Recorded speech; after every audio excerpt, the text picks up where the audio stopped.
Hello दोस्तों, आप सबका फिर से स्वागत है इस नई वीडियो में। यहाँ पर हम बात करेंगे देश दुनिया की महत्वपूर्ण खबरों के बारे में।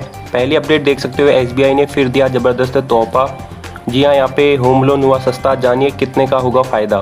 बैंक ने यहाँ जारी विज्ञप्ति में कहा कि 1 साल की अवधि में MCLR दर को 7.25% से घटाकर 7% कर दिया गया है। बैंक की ओर से लगातार 13वीं बार MCLR दर में कटौती की गई है।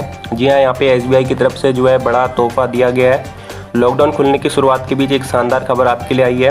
देश के सबसे बड़े स्टेट बैंक ऑफ इंडिया ने लोन पर लिए जाने वाला ब्याज में एक बार फिर से कटौती करने का ऐलान किया है।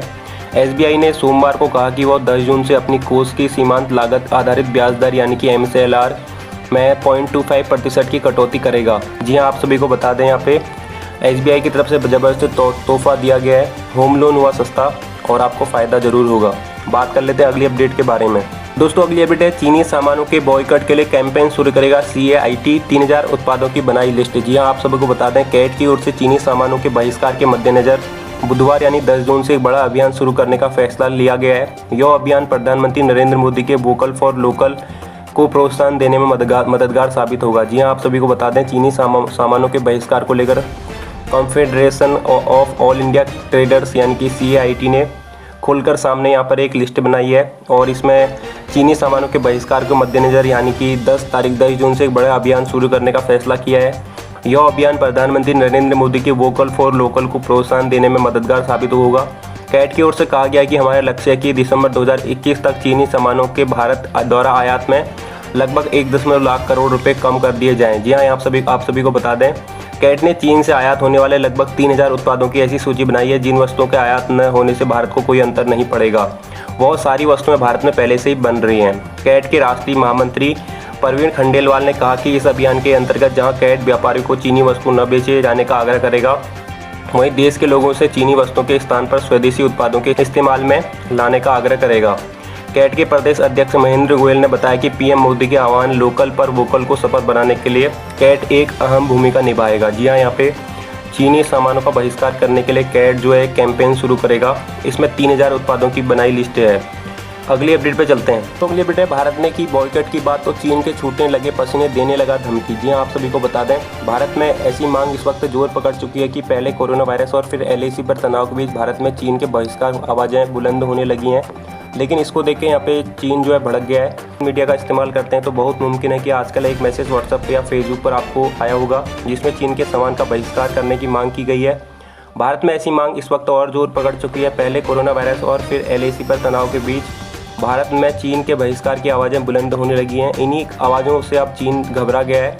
चीन ने इसके खिलाफ प्रोपेगेंडा भी शुरू कर दिया है और अपने मुख्यमंत्री के जरिए भारत को चेतावनी तक दे डाली है। जी हाँ, आप सभी को बता दें, भारत है चीन के लिए बड़ा बाजार। चीन के लिए भारत एक बहुत बड़ा बाजार है जिससे वो हर साल लाखों करोड़ों का सौदा करता है। भारत के लगभग हर सेक्टर में चीन के सामान मौजूद हैं, लेकिन अब इस मौजूदगी को हटाने के लिए देश में कई बड़े अभियान चलाए जा रहे हैं। खुद देश का व्यापारी समूह चीन के खिलाफ एकजुट होकर एक बहुत बड़े अभियान का आगाज करने जा रहा है। जी हाँ, यहाँ पे इससे चीन जो है घबरा गया है। उसने जो है यहाँ पे धमकी भी देनी स्टार्ट कर दी है। तो अगली अपडेट पे चलते हैं हम। तो अगली अपडेट है, कल मैंने आपको एक अपडेट बताई थी कि यहाँ पे दिल्ली में केवल दिल्ली वालों का इलाज होगा दिल्ली हॉस्पिटल में, लेकिन उपराज्यपाल ने पलटा केजरीवाल का सरकार का फैसला, दिल्ली में बाहर के मरीजों का भी होगा इलाज। जी हाँ, आप सभी को बता दें, यहाँ पे दिल्ली के उपराज्यपाल अनिल बैजल ने केजरीवाल सरकार के फैसले को पलट दिया है। उन्होंने अधिकारियों को यह सुनिश्चित करने का निर्देश दिया कि दिल्ली का निवासी नहीं होने के आधार पर भी किसी भी मरीज को इलाज के लिए इनकार नहीं किया जाएगा। जी हाँ, यहाँ पे आप सभी को बता दें, उपराज्यपाल ने ICMR के दिशा निर्देशों का कड़ाई से पालन करने के आदेश दिए हैं। उन्होंने कहा कि कोरोना मामलों में मरीज के संपर्क में आए व्यक्तियों समेत 9 श्रेणियों में जांच करना अनिवार्य है। जी हाँ, यहाँ पे CM केजरीवाल ने रविवार को ऐलान किया था कि दिल्ली के अस्पतालों में केवल दिल्ली वासियों का ही इलाज होगा, लेकिन आज उपराज्यपाल अनिल बैजल ने दिल्ली के अस्पतालों में केवल दिल्ली वासियों के इलाज का आदेश खारिज कर दिया है। अब दिल्ली के अस्पतालों में हर किसी का जो है इलाज होने लगेगा। बात करते हैं अगली अपडेट के बारे में। बेटे, सोने चांदी की कीमतों में फिर लगी आग, जानिए क्या हो गया है 10 ग्राम गोल्ड का रेट। जी हाँ, आप सभी को बता दें, एक बार फिर यहाँ पे सोने चांदी के रेट में जो है तेजी देखने को मिली है।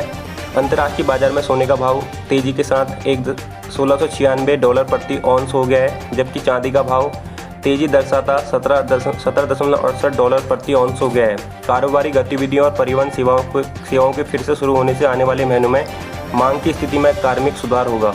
जी हाँ, यहाँ पे सोने और चांदी की कीमतों में जो है तेजी देखने को मिली है। बात करते हैं अगली अपडेट के बारे में। तो अगली अपडेट है पेट्रोल डीजल से रिलेटेड। जी हाँ, पेट्रोल डीजल के दाम लगातार दूसरे दिन भी 60 पैसे प्रति लीटर बढ़े।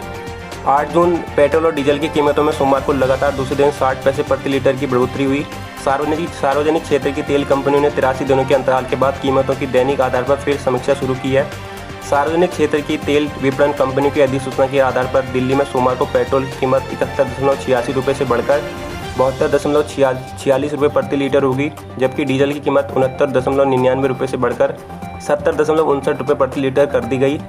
इससे पहले तेल कंपनी ने रविवार को 83 दिनों के अंतराल के बाद यहाँ पे बढ़ाया था रेट। फिर से यहाँ पर लगातार दूसरे दिन भी रेट बढ़ाया गया है। बात कर लेते हैं अगली अपडेट के बारे में। दोस्तों अगली अपडेट है, अब एसएमएस से फाइल हो सकेगी नील जीएसटी रिटर्न, सरकार ने शुरू की सुविधा। दोस्तों जीएसटी परिषद की 12 जून को होने वाली बैठक से पहले सरकार ने एक नई सुविधा शुरू कर दी है। टैक्स भरने वालों को बड़ी सुविधा प्रदान करते हुए सरकार ने नील जीएसटी कारोबारियों के लिए बड़ी राहत का ऐलान किया है। इस सुविधा के मुताबिक आप कारोबारी एसएमएस के जरिए नील जीएसटी रिटर्न भर सकते हैं। इससे करीब 22 लाख रजिस्टर्ड टैक्स पेयर को फायदा होगा। कारोबारियों को यह सुविधा 5 अंकों वाले एक विशेष मोबाइल नंबर के जरिए प्रदान की जाएगी। अब नील करदाताओं को जीएसटी पोर्टल पर लॉगिन करने की आवश्यकता नहीं है। वे एक एसएमएस के माध्यम से अपने नील रिटर्न दाखिल कर सकते हैं। एक बयान के अनुसार एसएमएस के जरिए नील फॉर्म GSTR 3B दाखिल करने की कार्यक्षमता को तत्काल प्रभाव से GSTN पोर्टल पर उपलब्ध कराया गया है। जी हाँ, आप लोग किस प्रकार से कर सकते हैं। इसका लाभ उठाने के लिए कारोबारियों को अपने मोबाइल के मैसेज बॉक्स में जाकर नील टाइप करना होगा, फिर उन्हें स्पेस देकर GST नंबर लिखना होगा और एक बार फिर स्पेस देते हुए 3B लिखना होगा। यह एसएमएस नए जारी किए जाने वाले 5 अंकों के विशेष अंक पर भेजना होगा। संदेश भेजते ही कारोबारी के GST रजिस्ट्रेशन के दौरान रजिस्टर किए गए मोबाइल नंबर पर एक वन टाइम पासवर्ड यानी कि OTP आएगी। उसकी पुष्टि करते ही कारोबारी का रिटर्न दाखिल हो जाएगा। जी हाँ, यहाँ पे इस प्रकार से आप लोग कर सकते हो। बात कर लेते हैं अगले अपडेट के बारे में। बात कर लेते हैं यहाँ पे मौसम के बारे में। संपूर्ण भारत का 9 जून 2020 का मौसम पूर्वानुमान। जी हाँ दोस्तों, अगले 24 घंटे के दौरान कैसा रहेगा मौसम। अगले 24 घंटे के दौरान अंडमान और निकोबार द्वीप समूह पर मध्यम से भारी बारिश होने की संभावना है। पूर्वोत्तर भारत, ओडिशा के दक्षिण तटीय हिस्सों, आंध्र प्रदेश, केरल, तटीय कर्नाटक, कोंकण व गोवा, गुजरात के दक्षिण भागों, तमिलनाडु के कुछ हिस्सों में हल्की से मध्यम बारिश होने के आसार हैं। 1-2 स्थानों पर भारी वर्षा भी हो सकती है। आंतरिक कर्नाटक, रायलसीमा, तेलंगाना, छत्तीसगढ़ के कुछ हिस्सों, पूर्वी मध्य प्रदेश, गंगी, पश्चिम बंगाल और उप हिमालयी पश्चिम बंगाल और सिक्किम में हल्की बारिश से मध्यम बारिश होने का अनुमान है। पूर्वी राजस्थान में धूल भरी आंधी या गरज के साथ छिटपुट बारिश हो सकती है। उत्तर पश्चिम भारत के मैदानी हिस्सों में मौसम लगभग शुष्क रहेगा। दिल्ली समेत मैदानी हिस्सों में तापमान बढ़ेगा। तो यहाँ पर इस बार ये आगामी 24 घंटों के लिए मौसम का पूर्वानुमान है। बात कर लेते हैं अगली अपडेट के बारे में। तो अगली अपडेट है, उत्तराखंड बोर्ड परीक्षाओं की तारीखों में फिर बदलाव हुआ है। तो यहाँ पर कब आपका एग्जाम होगा उस बारे में बात कर लेते हैं। उत्तराखंड में 10वीं और 12वीं की बोर्ड परीक्षाएं 20 से 23 जून के बीच होने वाली थी, लेकिन अब परीक्षाएं 22 से 25 जून के बीच संपन्न कराई जाएंगी।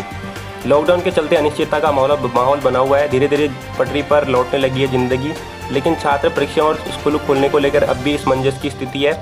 उत्तराखंड में बोर्ड की बची हुई परीक्षाओं की तिथि में एक बार फिर बदलाव हुआ है। 20 से 23 जून को होने वाली परीक्षाएं अब 22 से 25 जून को संपन्न कराई जाएंगी। जी हाँ, यहाँ पर ये अपडेट उत्तराखंड बोर्ड परीक्षाओं को लेकर था। बात कर लेते हैं अगली अपडेट के बारे में। अगली अपडेट है, इन खाताधारों के जनधन खाते में 10 जून तक आएंगे 500 रुपये। जाने क्या है पैसे निकालने के नियम। प्रधानमंत्री जनधन खाता PMGDY में पहली किस्त अप्रैल से, दूसरी किस्त मई और तीसरी किस्त 5 जून से 10 जून के बीच डाली जा रही है। जी हाँ, आप सभी को बता दें, यहाँ पे कोरोना वायरस महामारी के चलते मोदी सरकार महिलाओं के जनधन खाते में अप्रैल से 3 महीने तक प्रति माह 500 रुपये ट्रांसफर कर रही है। जनधन खाताधारकों के अकाउंट में 500 रुपये की तीसरी और आखिरी किस्त 10 जून तक जमा कर दी जाएगी। इसके पहले भी सरकार ने 2 बार 500 रुपये की किस्त जमा कर चुकी है। जनधन खाते में पहली किस्त अप्रैल और दूसरी किस्त मई और अब तीसरी किस्त 5 जून से 10 जून के बीच डाली जा रही है। जी हाँ, आप सभी को बता दें, यहाँ पे ये जाने क्या है पैसा निकालने के नियम। तो यहाँ पर जिन महिला जनधन खाताधारकों के अकाउंट नंबर के लास्ट में 0 या 1 है तो उनके खाते में पैसा 5 जून को पहुँच गया होगा।